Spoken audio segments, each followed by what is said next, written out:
Hello and welcome back to Pep Talk. Today we're going to be discussing what was said during the State of the Union address, what was important that was said, what are some of the weird things that came out of it, and also we're going to be talking about the latest updates from Russia and Ukraine. And yeah, let's go ahead and get started.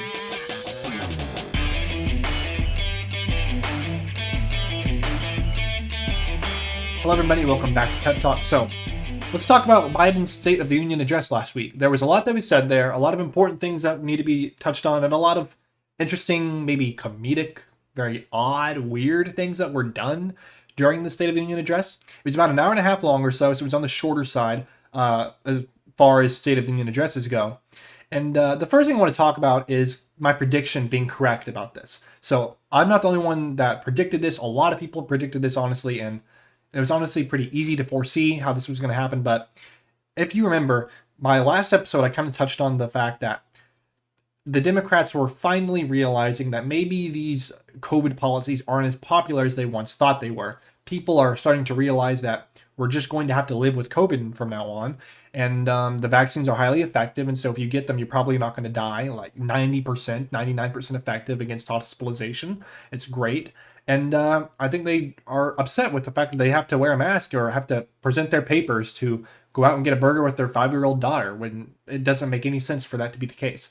So my prediction was that all of these kind of blue-run cities, these blue-run states, were going to ease their COVID restrictions closer and closer to the State of the Union address. That way, President Biden could come out and say to Congress and to the world and to the nation, hey, we defeated COVID. We can stop with all the mandates and all the restrictions.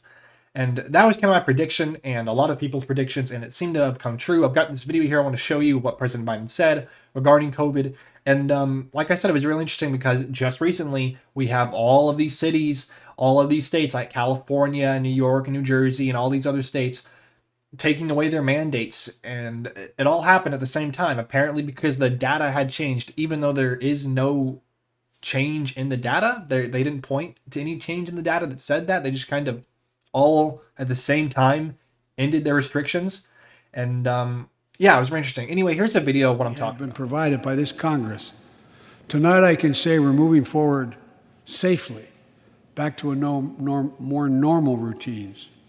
We've reached a new moment in the fight against COVID-19 where severe cases are down to level 9. Okay, so now that you've seen that, I want to talk about this next kind of major topic or major talking point during his address, and that was talking about defeating inflation. Because as we know, inflation right now is like the worst it's been in like basically forever. Like inflation is garbage right now. That's why one of the reasons gas prices are up to like over $5 a gallon in California. It's the reason that all the prices like on everything right now is pretty much incredibly high when they shouldn't be. And when Biden talked about inflation, he was like, in order to defeat inflation, what we need to do is you need to spend more money, which is kind of contradictory to but basically he just said that if you want to defeat inflation, you need to help me pass these different bills that I want to get passed in the House and in the Senate. That's how we defeat inflation, guys. Let's come together. Let's stop fighting one another. And let's just vote on what I want you to vote on. And that way we can defeat inflation. So he wants to spend more money in order to defeat inflation, which he doesn't seem to get, which is contradictory. But that was a major thing that was talked about during the address, but I don't want to spend too much time on that just because there's so many other things to get to, such as the fact that he has completely done a 180. Him and his whole party has done a 180 on the defund the police statement. So do you remember how like last year and all the way up from 2020, from then until now, everyone was like gung-ho on defunding the police, getting rid of them because they're systematically racist or like going after people just based on their color of their skin and whatnot. They want to defund them. Well, apparently they have also come to their senses and figured out, well, hey, maybe people don't actually think that. Maybe people like having security and safety in their neighborhoods. So he came out and said that the answer to solving crime is not in defunding the police, it's to fund the police. Believe it or not, but here's the video to prove it. We should all agree the answer is not to defund the police. It's to fund the police. Fund them. Fund them. Yeah, so there you go. There he said it. He said fund the police. That's the answer. Acting almost like the conservatives or Republicans were the ones wanting to defund the police, even though that was obviously never the case. But there was a very interesting point that I caught during his address that I needed to just mention at least once. And speaking of mentioning things, he did not mention the fact that 13 soldiers died in Afghanistan under his orders of evacuation over there, which was really interesting. And we actually had a weird kind of event happen there. We had one of the members of Congress actually yell out, there were 13 guys that died, and you put them in coffins, basically, is what she said. And you can look the video up online if you're interested, but I don't really want to do that because I don't really support the idea of, I don't know, disrupting an address, even though what she was doing was bringing up a good point. The fact that he didn't mention there were 13 soldiers that were killed because of his orders, basically. I don't believe that the right way to share that is by yelling out and interrupting a president's State of the Union address, but whatever. But that happened, which was really interesting. So he should have mentioned them, but he did not because it was an ultimate failure on his part, that entire pullout operation.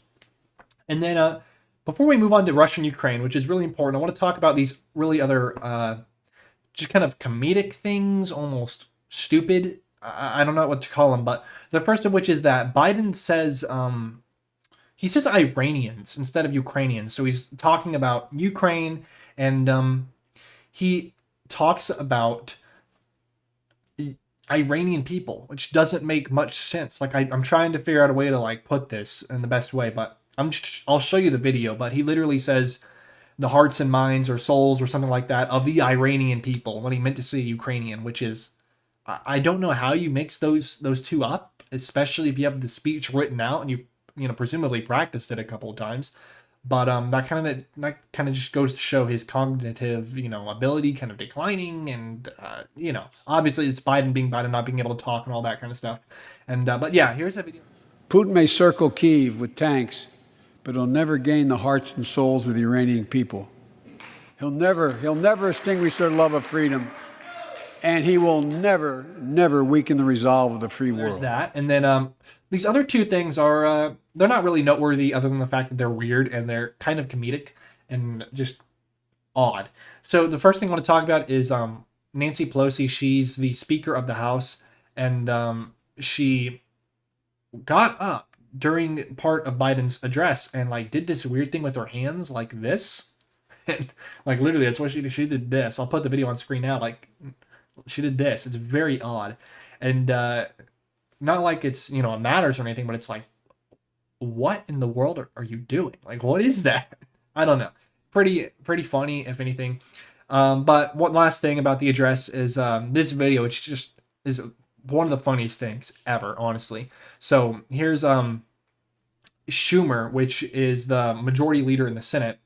He starts to get up during Biden's address. He gets up out of his chair, stands up and is about to clap, looks around, notices that no one else is doing it, and so he sits back down, and then immediately after gets right back up and starts clapping again.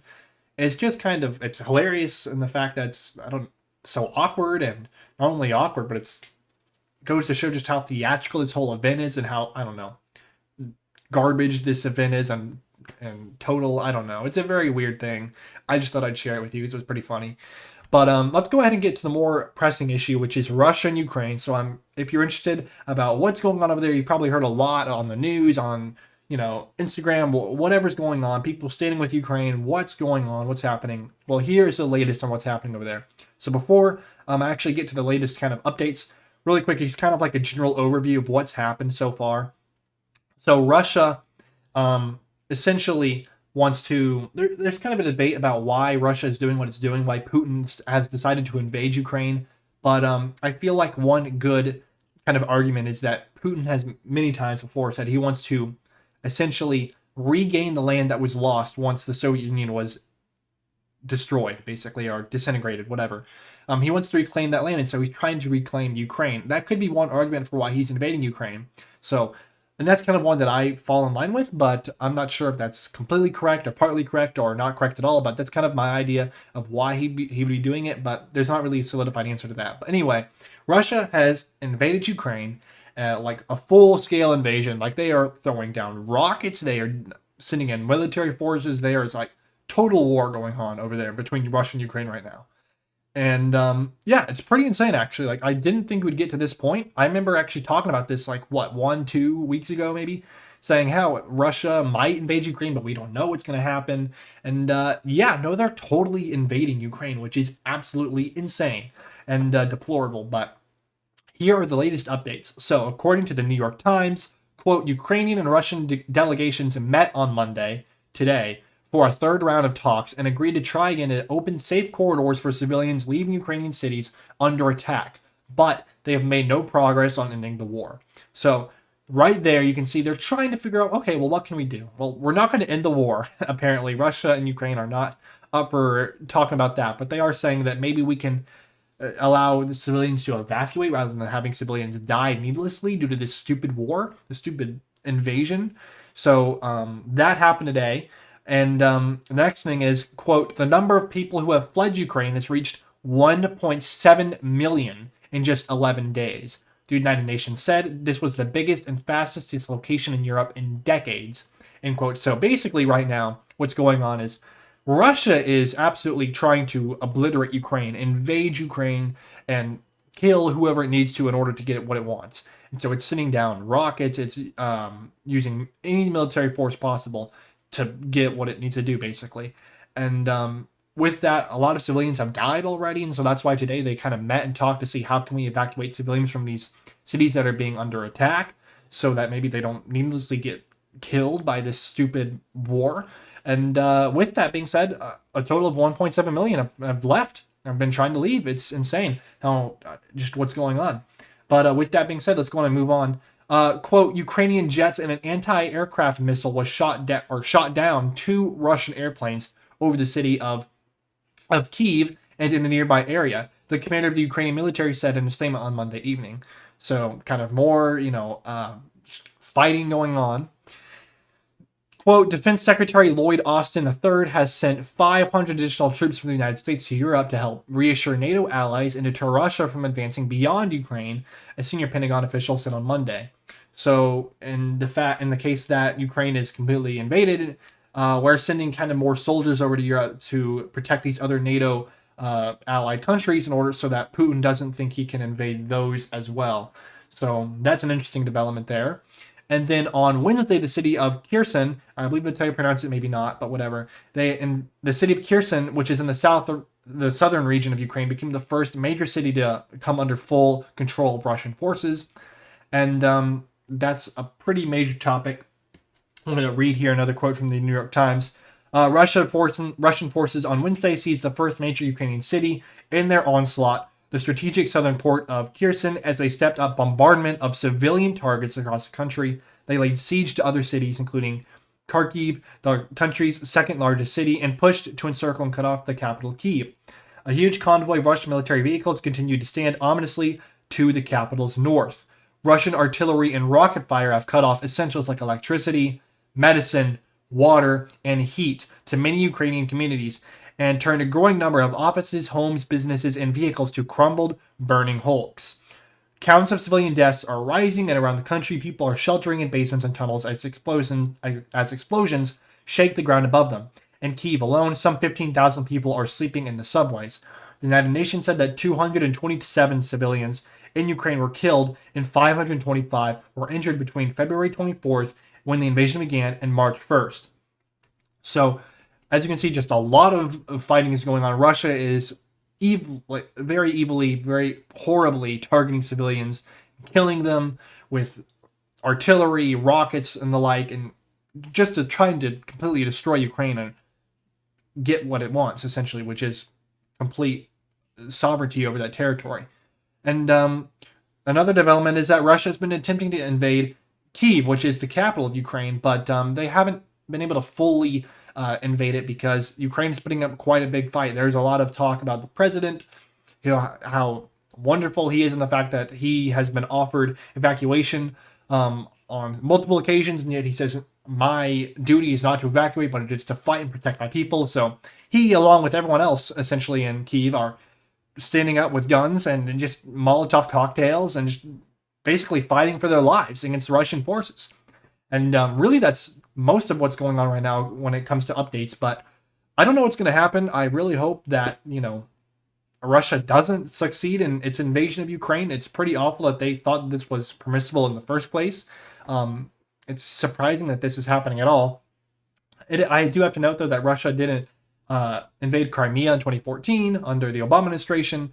But this is kind of different given that it's a full-scale invasion of Ukraine. And I don't know where it could lead if it is successful. Not to mention possibly China's invasion of Taiwan. If this seems successful for Russia, there's a whole lot of just unknowns and a lot of scary things associated with this topic. But basically, as you heard, Russia is fighting and Ukraine is fighting, and there is a lot of death. There are a lot of artillery being used, lots of just gunfire, just a full-on war over there essentially right now. But the West essentially is not going to do anything because they don't want this to turn into a larger scale war. They don't want this to turn into World War III, with different alliances coming in and then making it a bigger deal than it already is. So we're just kind of sanctioning Russia. We are having all these different companies like Netflix and all these different companies basically cutting off their services from Russia in order to pressure them to stop. But really, that's all we're doing, and that's all we can do at this time. But yeah, that's what's going on with Russia and Ukraine right now, and hope it just gets better sooner rather than worse. But only time will tell, unfortunately. And with that, I'd like to end today's episode. So thank you so much for watching Pep Talk, and I will see you all next episode talking about hopefully Ukraine being successful in fighting off the Russians. But I guess we'll find out. Until then, stay safe, everybody, and I'll see you soon. Bye-bye.